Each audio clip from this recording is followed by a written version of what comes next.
I thought I knew what loneliness was, until I was pushed by the very person I once held in my arms.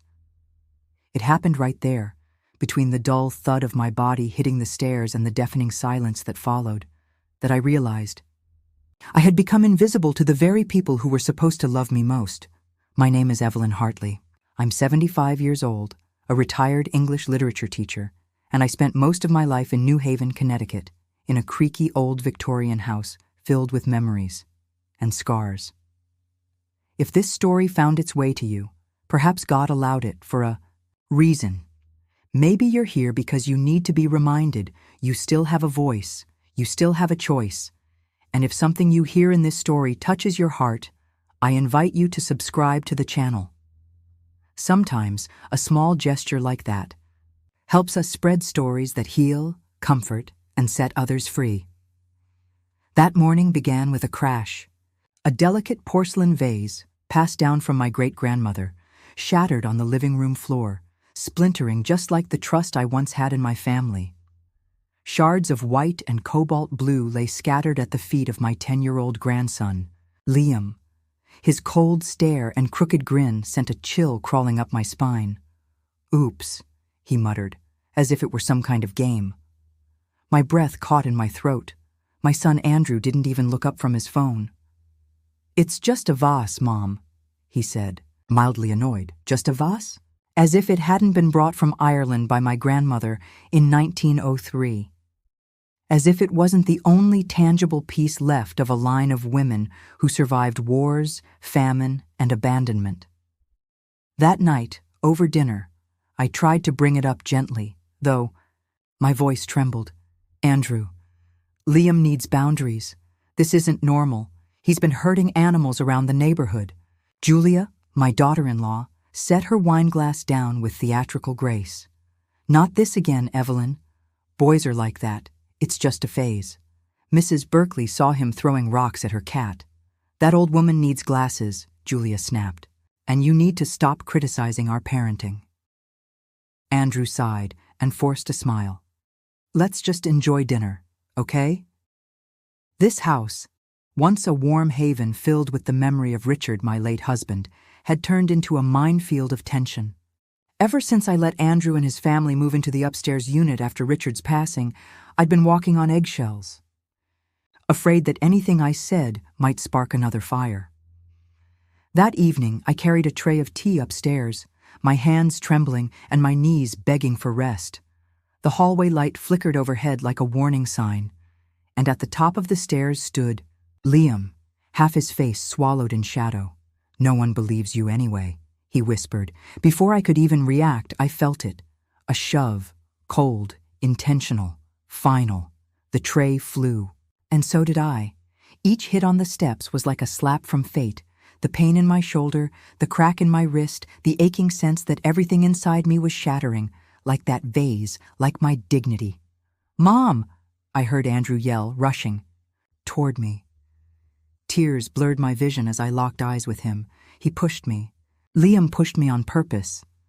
Andrew and Julia exchanged a glance, not of shock, but of exhaustion.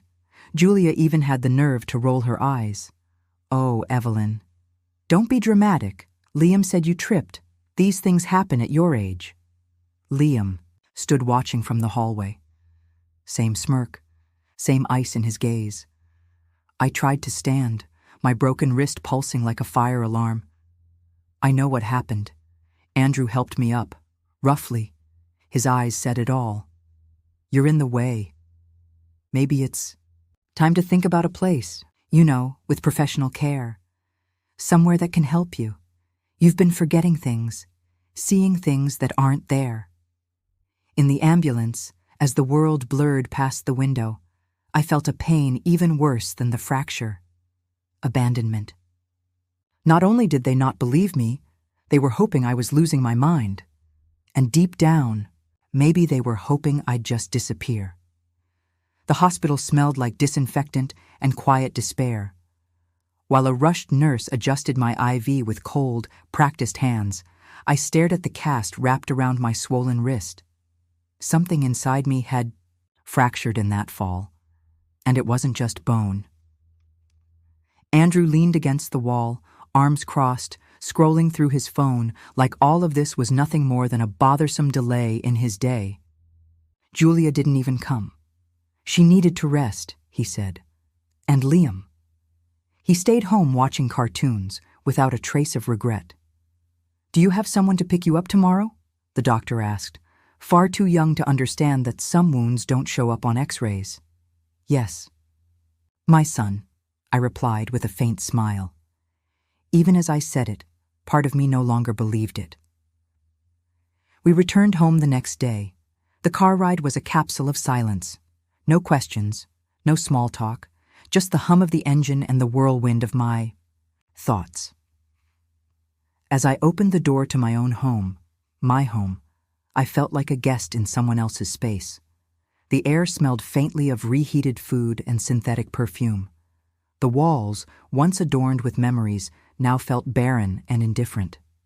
I was a stranger in the place I had built with love. Something felt off in my room. The photo frames were misaligned.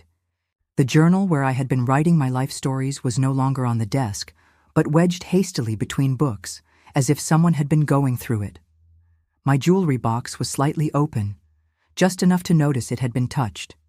And the pearl bracelet I wore on my 60th birthday was gone. Could it have been forgetfulness? Maybe, but I knew better. Later, when I went downstairs for a cup of tea, I noticed a crumpled brochure in the recycling bin.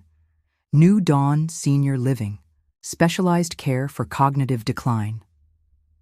My name was scribbled on the margin in pen. Julia wasn't even trying to be discreet. They didn't want to help me.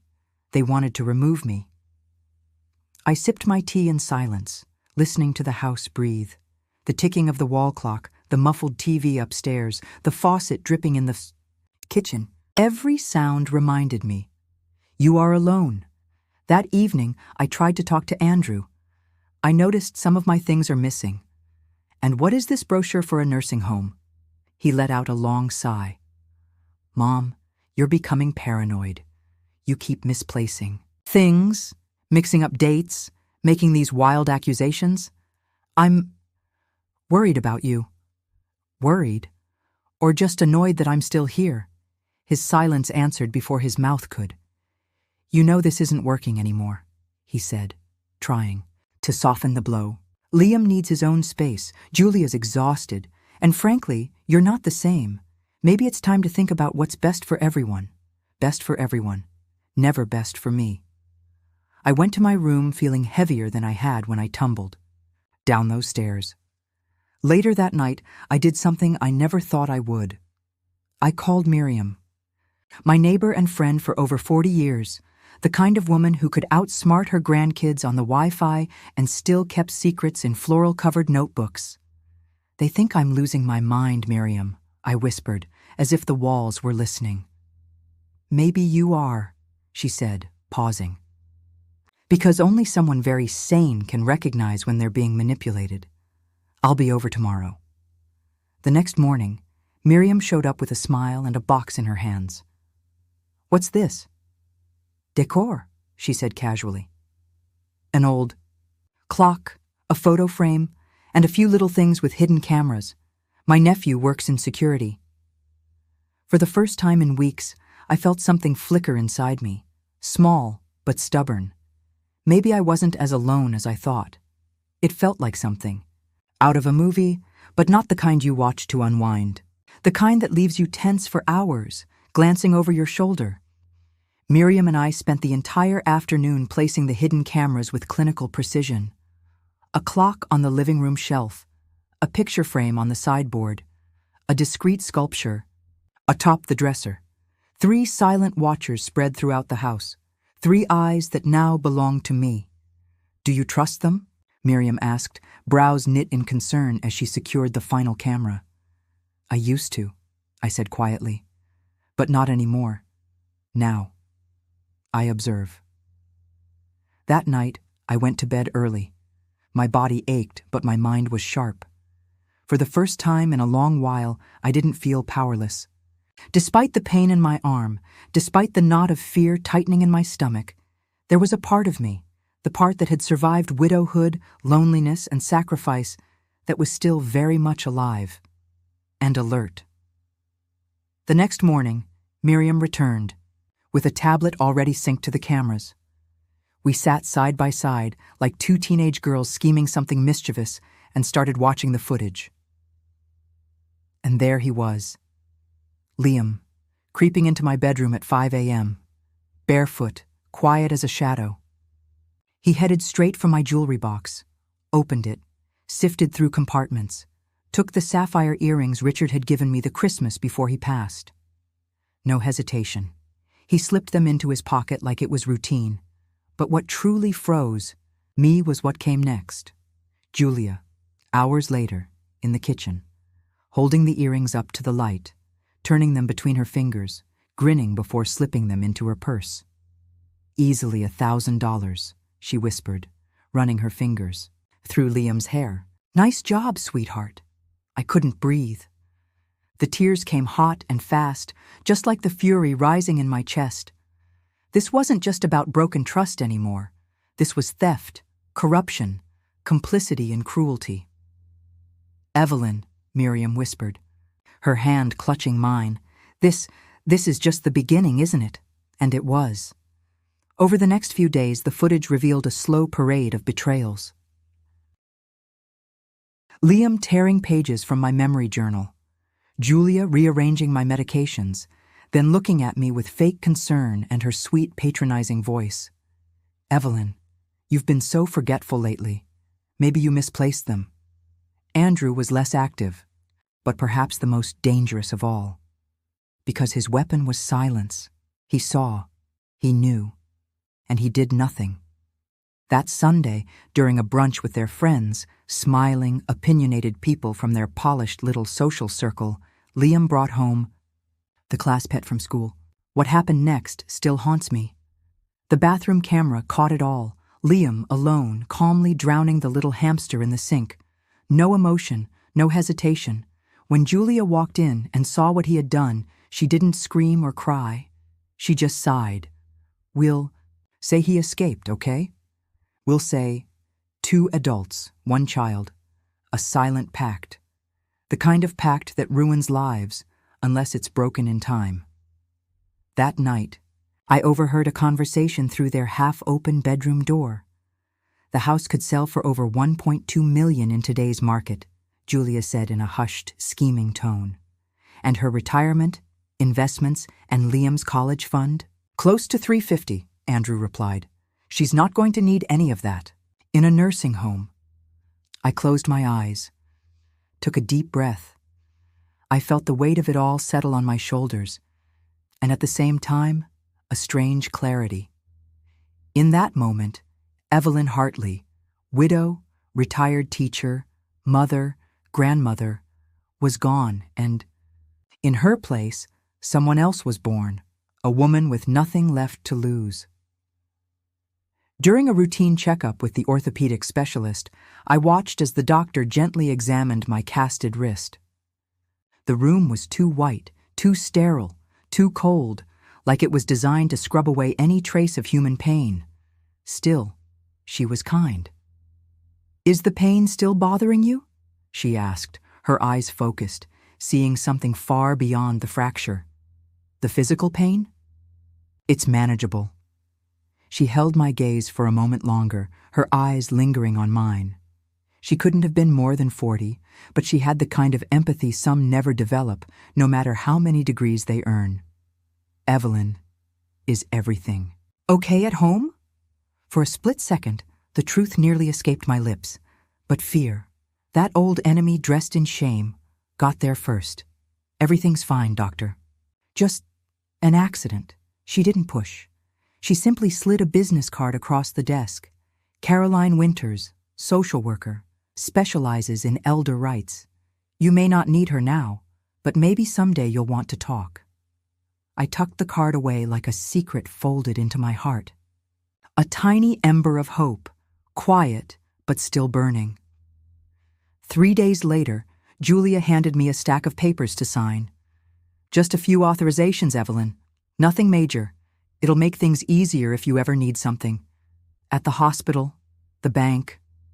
You know how it is. Power of attorney? I asked, playing the part of the confused elderly woman, as if I didn't quite understand. It's more of a formality. I smiled, forcing warmth into my expression, and gently set the papers aside. I'll take a closer look later, dear. That night, I stood in front of the mirror, brushing my silver hair slowly, watching the strands fall over my shoulders like a soft rain of time. I reached for the doctor's card, took a deep breath, and dialed. Mrs. Winters, I think I need to talk to someone. The next day, nestled among potted ferns and cozy chairs, I sat across from Caroline. It was a warm space, a listening space, and there my voice trembled, but it finally spoke. I told her everything. Liam, Julia, Andrew, the push, the silence, the cameras, the college fund, the fear of going insane, not because I was wrong, but because I was too painfully right. This is abuse, Evelyn, she said, calm but firm. And you are not alone. The tears came again. I fell apart, not from weakness, but from the strength that was finally beginning to rise. A new kind of strength, quiet, steady, and tired of being dismissed. Carolyn introduced me to Martha Sullivan, a silver-haired woman with an upright posture and eyes that had clearly lived through more than their share of storms. 2 years ago, she told me, my son tried to have me committed so he could sell my beach house and pay off his wife's debts. Today, I lead a support group. Want to join us? I went that same afternoon. Seated in a circle with men and women who had lived full lives, I listened to stories that took my breath away. People with graduate degrees, public service medals, grown children with prestigious jobs, all crushed beneath the private weight of family betrayal. I cried. Then I laughed. And for the first time in a long time, I felt understood. Martha introduced me to George Harrington, a silver-haired attorney with a leather briefcase older than my house. He listened to everything I had to say in silence. Then he asked, "This college fund, you said your name is the sole trustee?" I nodded. "Then what they don't realize," he continued, "is that you have the authority to redefine how those funds are used. And if you'll allow me, I have a suggestion." He explained it, line by line, clause by clause, every legal loophole. And as he spoke, I saw something forming before me. Not revenge, not spite, justice. "They think you're confused, fragile, a burden," Martha said, locking eyes with me. "Let them believe that, and while they do, you start placing every piece on your new board." I left that room with a new name written deep inside me. I was no longer Evelyn, the invisible grandmother. I was Evelyn, the woman who had returned to the game, and this time I was holding the pieces. It started with small forgettings, controlled, intentional. "What day is it again?" I asked Andrew over breakfast, my voice light, a little distant. He looked at me with that familiar mix of pity and relief that always made my stomach turn. "Thursday, Mom." "Oh." I thought it was Sunday. The performance had begun. Every day, a new slip. Swapped names, feigned confusion, misplaced papers, forgotten medications. I was becoming the elderly woman they expected to see. Not because I was, but because it was the only way to make them let down their guard. "She's getting worse," I heard Julia whisper on the porch. "Maybe it's time to move the plan up," Andrew replied, his tone laced with both frustration and greed. Plan. They talked about me like I was a pawn, or worse, a hurdle. But they didn't know the game was changing. The following week, I went to the bank with one of the few silent allies I had left. Thomas Bradley, my financial advisor. For over 2 decades, a quiet man with steady hands and sharp eyes. "Evelyn," he said, looking at me over his glasses, "someone tried to access your account. They used your social security number and presented a forged power of attorney." My breath caught. I had suspected it, but hearing it from Thomas felt like taking another shove down the stairs. "It was my son," I admitted, ashamed. He didn't flinch. He simply replied, "We've locked it down, and we've started monitoring for further activity." Under George's guidance, I transferred the entire college fund into a new entity, the Second Chances Foundation, a scholarship program for youth affected by bullying and for elderly people seeking a fresh start. "This is irreversible, right?" I asked, pen poised in hand. "Absolutely," George confirmed. "The money now belongs to the foundation. No one, not even you, can retrieve it." I signed. The sound of pen on paper was more liberating than any scream I'd ever wanted to let out. It was my declaration of independence. Back home, I ramped up the performance. I left a fake bank statement on my desk showing a large transfer to a mysterious account. Just enough to spark suspicion and panic. That night, from the staircase, I heard Julia's frantic voice. "Did you see this? She took everything. Where's the money?" "I don't know," Andrew shot back. "I called the bank. They won't tell me anything without legal authorization." "You're her son, Andrew. Use the dementia angle." I tried. "They want medical evaluations, official documentation." Their silence screamed louder than any argument. And then came the moment I had been waiting for. That old woman played us. The next morning at breakfast, Julia looked at me like I was a ticking time bomb. "Evelyn, there was a strange transaction on your account. Do you remember making a recent withdrawal?" I tilted my head, as if searching through a foggy memory. I think so. Or maybe it was just a dream." Andrew placed his hand over mine. "Mom, maybe it's best if I start handling this for you." That's when I dropped the final piece. Liam's fund. I transferred it to a foundation. So many children out there who need support, I thought that would be the best use. Silence fell like an avalanche. "You did what?" Julia hissed, her voice losing control. "I donated it," I said calmly, "to a beautiful cause."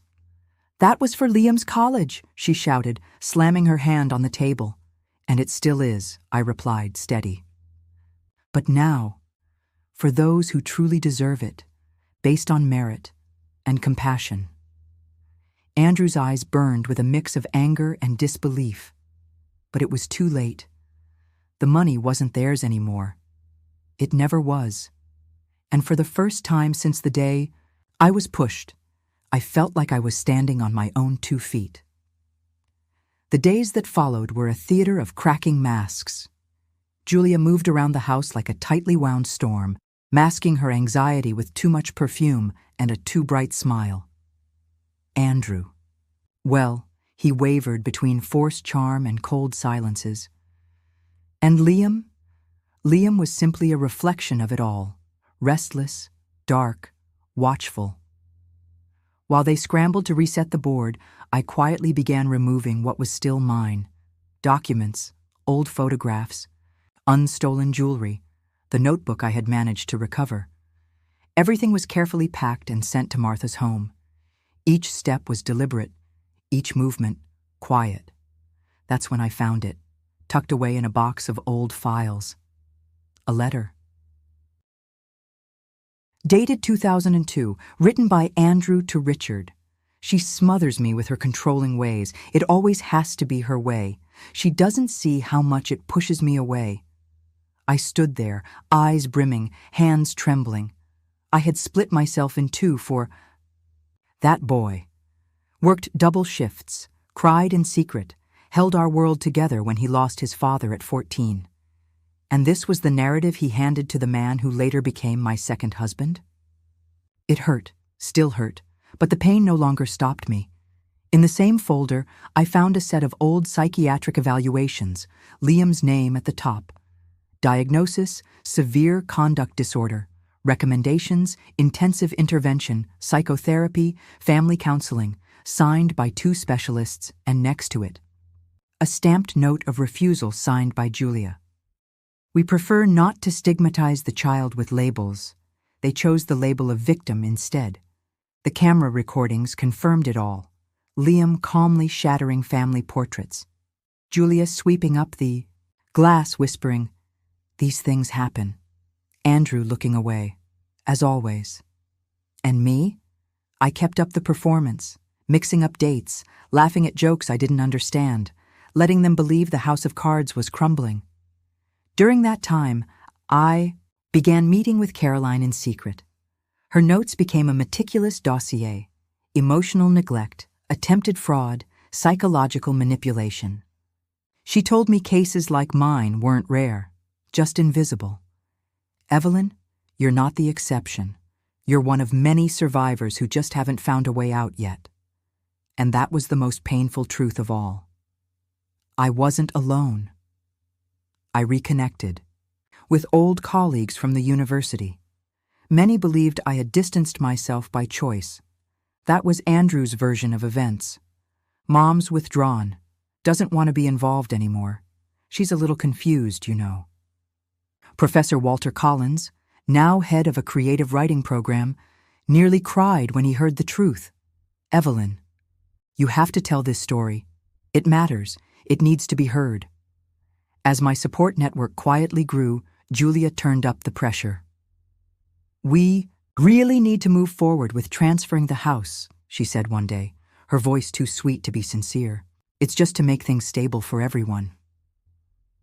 "Would you mind if I spoke with my lawyer first?" I asked with a gentle smile. She smiled back, but her eyes were on fire. That same day, everything changed. We were sitting in the living room. Caroline was with us, but Julia believed she was just another sweet crochet friend, a soft-spoken old lady with no agenda. "Why do you always make everything so complicated, Evelyn?" Julia snapped. When I mentioned wanting to read the papers more carefully, I looked her straight in the eyes, calm and unwavering. "Trust is a two-way street, dear, and I believe that road was closed a long time ago." The silence that followed was thick, heavy like wet concrete. And in the reflection of the window, I saw my face, tired, yes, but upright, standing.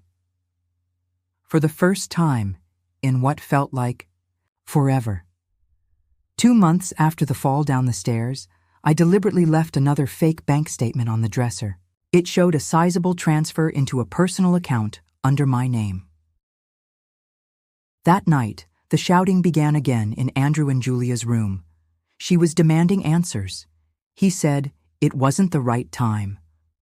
With every yell, I felt a little lighter. The next morning, Andrew tried again, this time with a softer tone. "Mom, these transactions. Are you sure you know what you're doing?" I gripped my teacup with both hands, pretended to think for a moment, and said, "Oh, sometimes not. But you see, you two always know what's best for me, don't you?" The confusion in his eyes was delicious and deeply, quietly sad. They no longer knew if I was losing my mind or finally waking up. On the morning I left, I placed a single note on the dresser. "I need time to think. Don't come looking for me." One small suitcase, the last of my rescued belongings, and silence as my companion. Closing the door of what was once my home, but now just an empty shell cut deep. But it also set me free. While Andrew and Julia made plans to sell the house, discussing renovations and imagining I'd return frail and regretful, I was comfortably settled in a cozy apartment 3 towns over. A space that smelled of polished wood and lavender. Simple. Safe. Mine. With Martha and George's help, I monitored everything from a distance. The cameras stayed active. They captured it all. Real estate agents visiting, Liam throwing secret parties, frantic searches for paperwork. Nothing slipped by unnoticed. 2 weeks later, George sent an official letter to my so-called caregivers, notice of verbal agreement. Violation. 60 days to vacate. Attached. Evidence of abuse, fraud attempts, and neglect. The bomb had dropped.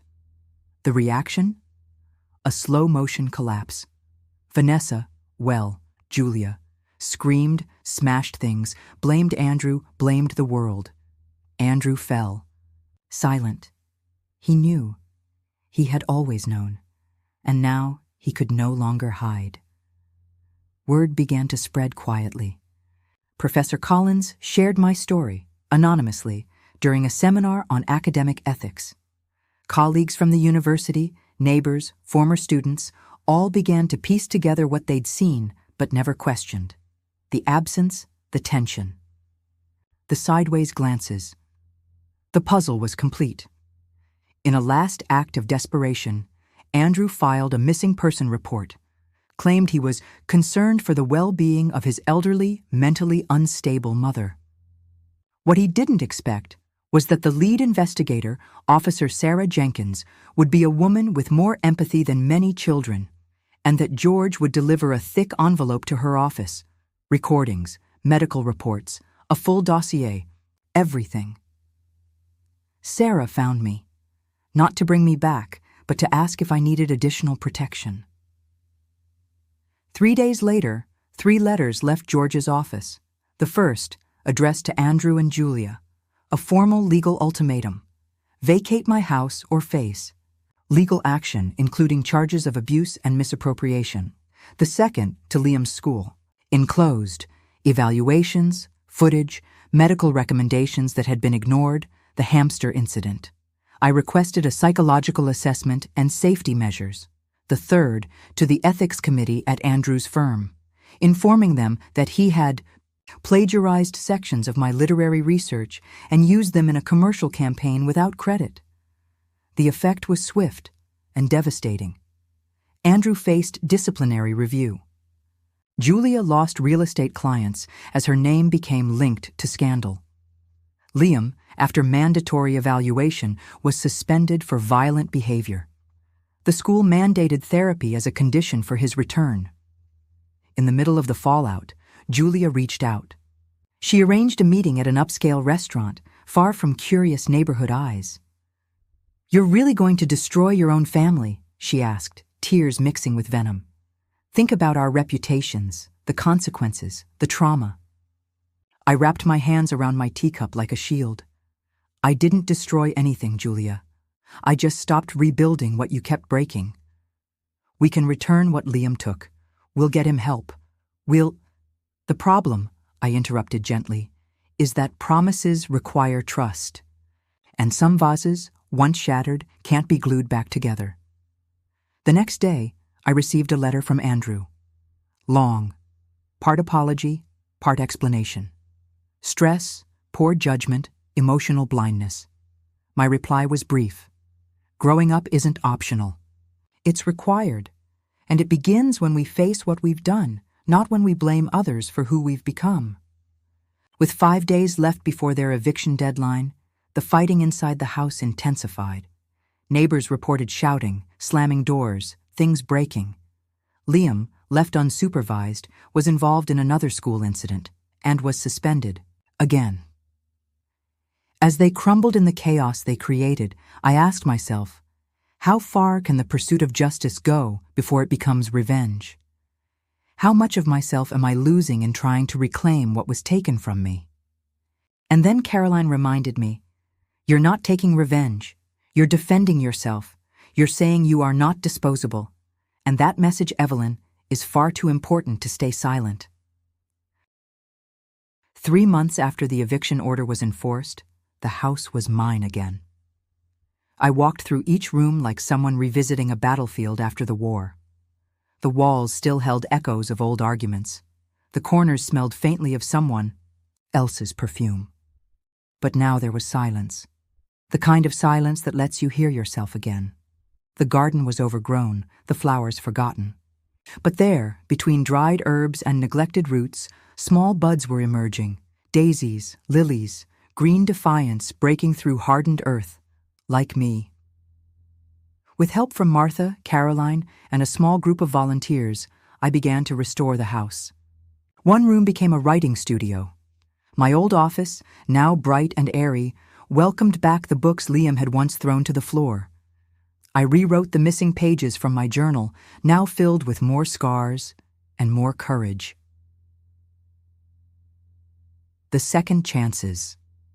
Foundation, created from what used to be Liam's college fund, began to bloom like the bulbs in my garden. More than 10 scholarships had already been awarded, to young people who'd been bullied, to seniors who wanted to go back to school, to women starting over. One of those scholarship recipients was Liam. Reviewed by an independent committee. No name, no face attached. He was accepted solely on academic and psychological progress after months of therapy. He received just enough to continue treatment at a specialized school, not out of pity, but because it was right. Months later, I received a letter, written under the supervision of his therapist. Dear Grandma, I know words can't erase what I did, but I want to try to be better. Maybe someday I'll be able to look you in the eye without shame. I cried, not out of bitterness, but because even without guarantees, sometimes the good we plant finds fertile ground. One day, I was invited to speak at the local university. Topic: Autonomy in Aging, Boundaries, Dignity, and Reinvention. I stepped onto the stage trembling, not from fear, but from the weight of the story I carried. Looked out over the full auditorium, and there, in the back row, was Andrew, sitting alone. We spoke after the lecture. What you said about aging not meaning disappearing, it made me think, he said, eyes downcast. I wish I could undo it all. You can't, I replied gently, but you can choose to walk differently from now on. We didn't say much, but everything was said. He told me he'd divorced Julia, that Liam now had regular medical care, that he, Andrew, was in therapy, trying to rediscover who he was without blaming the world. I'd like for you to see him, he said. Only when you're ready, with a mediator, on your terms. Maybe one day, I said, but I still need to take care of me, and he respected that. Martha, my comrade in arms, was hospitalized a few months later. We spent long afternoons together. I read her chapters from my book, shared letters, and prayed at her bedside. You did what many never can, Evelyn, she told me one night, holding my hand tight. You broke the cycle. The following spring, I was honored by the city with the Community Leadership Award. In the audience were Carolyn, George, Walter, former students, and new friends, people who had seen me rise, not just physically, but spiritually. That day, I understood something about life. It has 3 acts: youth, surrender, and reinvention. And maybe the last one is the most beautiful. If this story touched you in any way, please consider subscribing to the channel. It might seem like a small gesture, but it helps us share these messages with people who need to hear that it's never too late to start again. Because dignity doesn't expire, and no woman, at any age, should be silenced in her own home. If you're going through something like this, know this: you are not alone. Your strength is still there, maybe hidden, but alive, and you too can bloom, even after the winter.